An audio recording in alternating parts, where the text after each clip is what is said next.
Hello everyone, I am doctor Shivani प्रसूति and स्त्री रोग विशेषज्ञ। आज हम बात करने वाले हैं हार्मोनल इम्बैलेंस के बारे में। हार्मोन का इम्बैलेंस होना वो दोनों में हो सकता है, मेल्स में भी हो सकता है और फीमेल्स में भी हो सकता है। तो आज हम बात करेंगे कि हार्मोनल इम्बैलेंस होने के क्या क्या कारण हैं, उसमें क्या सिम्टम्स दिखाई देते हैं और हम इसको कैसे मैनेज कर सकते हैं। तो वीडियो शुरू करने से पहले जो भी मेरे चैनल पर न्यू हैं, सब्सक्राइब करना बिल्कुल भी ना भूलें और बेल आइकन ज़रूर प्रेस करें ताकि फ्यूचर में मेरी जो भी वीडियो है आपको उसका नोटिफिकेशन मिलता रहे। अगर आप मुझसे कंसल्ट करना चाहते हैं तो मुझसे कंसल्ट करने के दो तरीके हैं। गुजरात से बाहर रहते हैं तो आप मुझसे ऑनलाइन कंसल्टेशन ले सकते हैं या फिर आप मेरे हॉस्पिटल में आके मुझसे डायरेक्ट कंसल्टेशन ले सकते हैं। So let's start the video. Hormonal imbalance. तो सबसे पहले हम बात करते हैं कि एक्चुअल में हार्मोन्स क्या होते हैं। तो हार्मोन्स कुछ नहीं है बल्कि केमिकल है जो कि ग्लैंड से सिक्रेट होता है और वो हमारी बॉडी के फंक्शन में बहुत ही ज़्यादा इंपॉर्टेंट रोल प्ले करते हैं। तो पूरी बॉडी का जो मेटाबॉलिज्म है, इवन सेक्सुअल हेल्थ है, वो सब डिपेंड करती है इन हार्मोन्स के ऊपर। तो हार्मोन्स जो हैं ये केमिकल्स हैं जो कि पर्टिकुलर ग्लैंड से सिक्रेट होते हैं। जब इनका सिक्रीशन या तो बहुत ज़्यादा होने लगे या फिर अमाउंट में कम होने लगे, तब उस कंडीशन को हार्मोनल इम्बैलेंस बोलते हैं। ये जो कंडीशन है वो दोनों में हो सकती है, मेल्स में भी हो सकती है और फीमेल्स में भी हो सकती है। हमारी बॉडी के अंदर बहुत सारी ग्लैंड्स प्रेजेंट होती हैं, जैसे कि थायराइड ग्लैंड है, पिट्यूटरी ग्लैंड है, पैनक्रियाज है। ये सब कुछ ना कुछ हार्मोन्स को सिक्रीट करते हैं। तो जब इन ग्लैंड्स का जो फंक्शन है वो या तो ज़्यादा हो जाए या फिर कम हो जाए, तो उस वजह से ये जो हार्मोन्स हैं वो ज़्यादा अमाउंट में सिक्रीट हो सकते हैं या फिर कम अमाउंट में सिक्रीट हो सकते हैं। तो उसी कंडीशन को हम हार्मोनल इम्बैलेंस बोलते हैं। नेक्स्ट हम बात करते हैं कि इन हार्मोन्स के इम्बैलेंस होने के कारण क्या क्या है। फर्स्ट है वो आता है डाइट, प्रॉपर डाइट का ना होना। या तो आप बहुत ज़्यादा जंक फूड लेते हैं या फिर बहुत ज़्यादा फ्राइड फूड लेते हैं या फिर बहुत ज़्यादा ऑयली स्पाइसी खाना खाते हैं या फिर इनकम्पैटिबल फूड अगर आप लेते हैं, तो इन सब से जो हार्मोन्स हैं वो इम्बैलेंस होने के चांसेस रहते हैं। इनकम्पैटिबल फूड इट मीन्स विरुद्ध आहार। जो भी फूड है उनकी प्रॉपर्टीज़ जब अलग अलग होती हैं, वो अगर हम साथ में ले रहे हैं तो उसको इनकम्पैटिबल फूड बोलते हैं। फॉर एग्जाम्पल फ़िश और मिल्क अगर हम साथ में ले रहे हैं तो वो इनकम्पैटिबल फूड है। या फिर अगर हम मिल्क शेक ले रहे हैं, बनाना शेक फॉर एग्जांपल, तो बनाना और मिल्क दोनों ही हैवी रहते हैं डाइजेस्ट होने के लिए, तो वो भी एक इनकम्पैटिबल फूड है। तो अगर हम अपनी डाइट में रेगुलरली इस इनकम्पैटिबल फूड का सेवन कर रहे हैं तो वो कहीं ना कहीं हमारे हार्मोन्स को इम्बैलेंस कर सकता है। नेक्स्ट, अगर हम फूड प्रॉपर टाइमिंग पे भी नहीं ले रहे हैं तो अगेन ये भी हमारे हार्मोन्स को इम्बैलेंस कर सकता है। तो फूड का प्रॉपर टाइम पे लेना बहुत ज़रूरी है और जो डाइट आप ले रहे हैं वो भी प्रॉपर होना बहुत ज़रूरी है। नेक्स्ट जो इसमें कारण है वो है आपका स्लीप पैटर्न। अगर आप टाइम से नहीं सो रहे हैं, टाइम से नहीं उठ रहे हैं, तो वो भी एक कारण है आपके हार्मोन्स को इम्बैलेंस होने का। थर्ड जो इसमें आता है वो आता है अगर आप कुछ ड्रग्स ले रहे हैं, इट मीन्स अगर आप कुछ मेडिसिन के ऊपर हैं, तो वो भी कहीं ना कहीं आपके हार्मोन्स को इम्बैलेंस कर सकता है। फॉर एग्जांपल अगर आप बहुत ही लंबे समय तक कॉन्ट्रासेप्टिव पिल्स लेते हैं, तो अगेन कॉन्ट्रासेप्टिव पिल्स क्या है, हार्मोन्स हैं जो कि हम ले रहे हैं, सिंथेटिक हार्मोन है जो कि हम आर्टिफिशियली ले रहे हैं। तो वो क्या करेगा, जो हमारी बॉडी के नेचुरल हार्मोन है उसको कहीं ना कहीं सप्रेस करने लगता है। तो वो एक कारण हो सकता है हार्मोनल इम्बैलेंस का। या फिर अगर लंबे समय तक स्टेरॉइड्स का सेवन किया जाए तो वो भी हार्मोन्स को इम्बैलेंस कर सकता है। नेक्स्ट जो कारण है वो है बहुत ज़्यादा स्ट्रेस का लेना। अगर आप बहुत ज़्यादा स्ट्रेस लेते हैं तो अगेन वो हार्मोन को इम्बैलेंस कर सकता है। नेक्स्ट जो कारण है वो है पॉल्यूशन।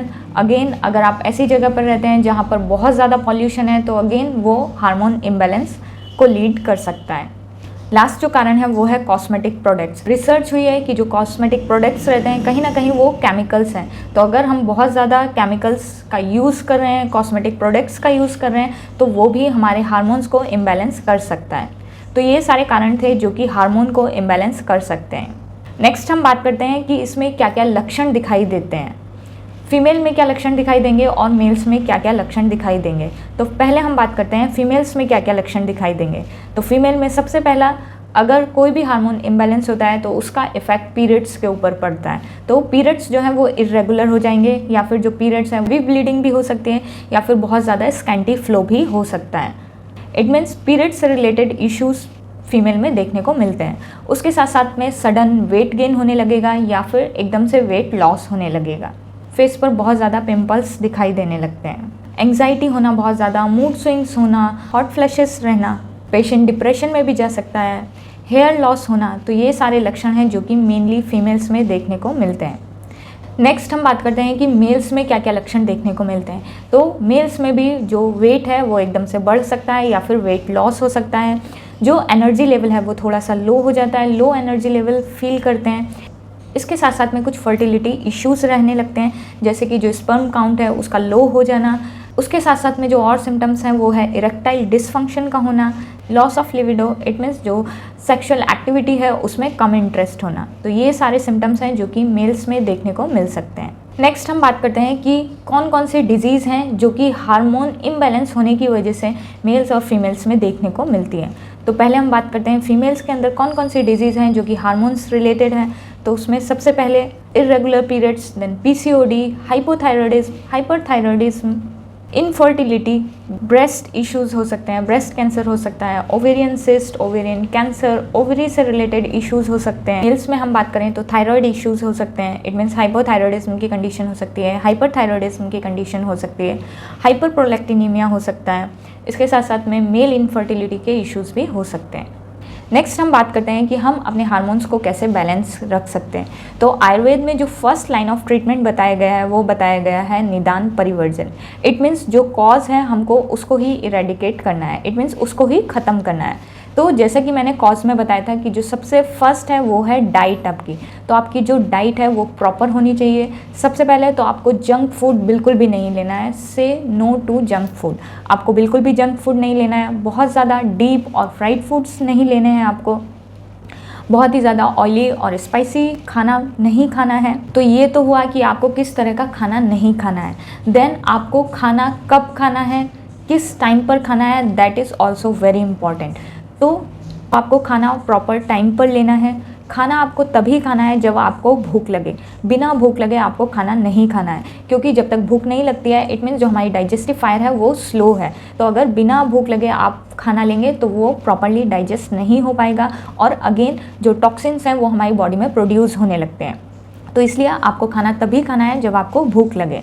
सेकेंड थिंग, आपको ब्रेकफास्ट जो है वो टाइम पर करना है। एटलीस्ट 8 से 9 बजे तक आपको अपना ब्रेकफास्ट कर लेना है। ब्रेकफास्ट के टाइम जब हम मॉर्निंग में सुबह उठते हैं तो जो हमारी डाइजेस्टिव फायर है वो थोड़ी सी स्लो होती है। तो ब्रेकफास्ट में ट्राई करें कि जो खाना है, जो ब्रेकफास्ट है वो आपका लाइट हो और हमेशा गर्म ब्रेकफास्ट लें। ठंडा या फिर रात का रखा हुआ खाना बिल्कुल भी ना लें, क्योंकि इस टाइम पे डाइजेस्टिव फायर स्लो है और अगर आप इस तरह का खाना लेंगे तो वो उसको डाइजेस्ट नहीं कर पाएगा। नेक्स्ट, अगर हम लंच की बात करें तो लंच में हमारी डाइजेस्टिव फायर स्ट्रांग हो जाती है। तो लंच में आप हैवी फूड ले सकते हैं, बट आपको ध्यान रखना है कि आपको जितनी भूख लगी है उतने का आपको 70 to 80% खाना ही खाना है। बिल्कुल भरपेट खाना नहीं खाना है। बिल्कुल अगर भरपेट खाना खा लेते हैं तो अगेन डाइजेशन होने में बहुत ज़्यादा प्रॉब्लम होती है। उसके साथ साथ में खाने के साथ में अगर आप पानी पी रहे हैं तो सिप बाई सिप पानी पिएं, बहुत ज़्यादा पानी ना पिएं, क्योंकि अगर हम बहुत ज़्यादा पानी पी लेते हैं तो अगेन पानी की क्वांटिटी जो है वो बहुत ज़्यादा हो गई है, उसके अंदर फूड कम है तो वो सही से डाइजेस्ट नहीं हो पाता है। तो इसलिए अगर आप खाने के साथ में पानी ले रहे हैं तो सिप बाई सिप और थोड़ा पानी लें। खाना खाने से एकदम पहले पानी ना लें और खाना खाने के एकदम बाद भी पानी ना पिएं। नेक्स्ट, अगर हम डिनर की बात करें तो डिनर भी आपको टाइम पे कर लेना है। एटलीस्ट 7 से 8 बजे तक आपको अपना डिनर कंप्लीट कर लेना है। डिनर और सोने के बीच में एटलीस्ट 2 आवर्स का टाइमिंग होना चाहिए ताकि जो खाना है वो अच्छी तरह से डाइजेस्ट हो जाए। तो ये सारी बातें थी जो कि खाने से रिलेटेड थी। आपकी जो डाइट है वो प्रॉपर होनी चाहिए, प्रॉपर टाइमिंग पे आपका खाना होना चाहिए और आप किस तरह का खाना खा रहे हैं वो सब इम्पॉर्टेंट है आपके हार्मोन को बैलेंस रखने में। सेकेंड जो चीज़ है वो है स्लीप। आपकी जो स्लीप है वो प्रॉपर होनी चाहिए। 6 से 8 आवर्स की स्लीप इनफ है, वो होनी ही चाहिए, ना तो उससे कम होनी चाहिए और ना ही उससे बहुत ज़्यादा होनी चाहिए।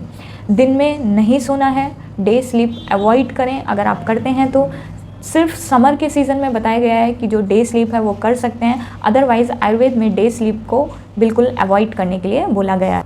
रात को भी आपको मैक्सिमम 10 से 11 बजे तक सो जाना है एंड मॉर्निंग 6 o'clock उठना है, सो दैट जो हार्मोन्स हैं वो प्रॉपर टाइम पे सिक्रीट हो जाएं। अगर आपका स्लीप पैटर्न सही नहीं रहता है तो हमारी ब्रेन को प्रॉपर सिग्नल नहीं मिल पाता है कि हार्मोन्स को कब सिक्रीट करना है। तो लाइफस्टाइल और डाइट बहुत ही इंपॉर्टेंट है इन हार्मोन्स को बैलेंस रखने में।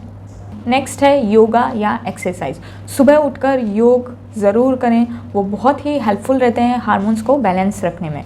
तो सुबह उठकर वॉक पे ज़रूर जाएं। अगर आप वॉक पर नहीं जा रहे हैं तो एटलीस्ट घर पर ही रहकर एटलीस्ट 30 to 40 मिनट्स योगा ज़रूर करें। योग में अगर आप सूर्य नमस्कार करते हैं तो बहुत ही अच्छा है, फिर किसी और योग करने की आपको ज़रूरत नहीं है। सूर्य नमस्कार जो है वो बहुत ही अच्छा है आपके हार्मोन को बैलेंस रखने में। नेक्स्ट जो आता है वो है कैफ़ीन। कैफ़ीन को कम लें, बहुत ज़्यादा कैफ़ीन ना लें अपनी डाइट में, क्योंकि जो हार्मोन है वो इम्बैलेंस हो जाएंगे। तो जो कैफ़ीन है वो कम लें। दिन में अगर आप 1-2 कप कॉफ़ी लेते हैं तो वो ठीक है, बट उससे ज़्यादा आप कैफ़ीन का सेवन ना करें। Packaged food, processed food, refrigerated food, इन सारे फूड को अवॉइड करें लेने के लिए। अगेन ये आपके हार्मोन को इम्बैलेंस कर सकते हैं।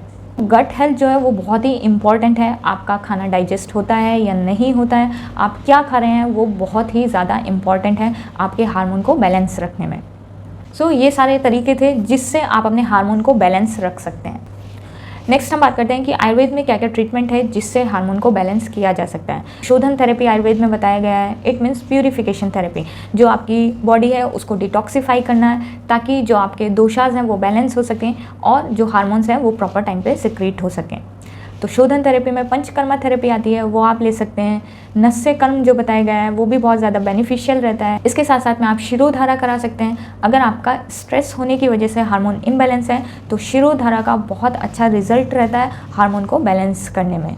तो बहुत सारे ट्रीटमेंट ऑप्शन आयुर्वेद में अवेलेबल हैं जो कि आपके हार्मोन को बैलेंस कर सकते हैं। बट क्योंकि हमारी बॉडी में बहुत सारे हार्मोन्स हैं तो कौन सा हार्मोन इम्बैलेंस हुआ है एग्जैक्ट हमको पहले पेशेंट की प्रॉपर हिस्ट्री लेना ज़रूरी है कि कौन सा हार्मोन इम्बैलेंस है, देन ट्रीटमेंट जो है वो मेनली उसी पर बेस रहेगा। So let's end this video. Try to improve your diet, lifestyle, start doing yoga, exercise, ताकि जो आपके हार्मोन है वो बैलेंस रह सके। मिलते हैं नेक्स्ट वीडियो में, तब तक के लिए बाय बाय, टेक केयर। अपनी हेल्थ का ध्यान रखें और अपने आसपास वालों की, और मेरी वीडियोज़ को लाइक एंड शेयर करना ना भूलें। अगर आपको हार्मोन इम्बैलेंस से रिलेटेड कोई क्वेरी है तो आप कमेंट बॉक्स में लिखकर पूछ सकते हैं।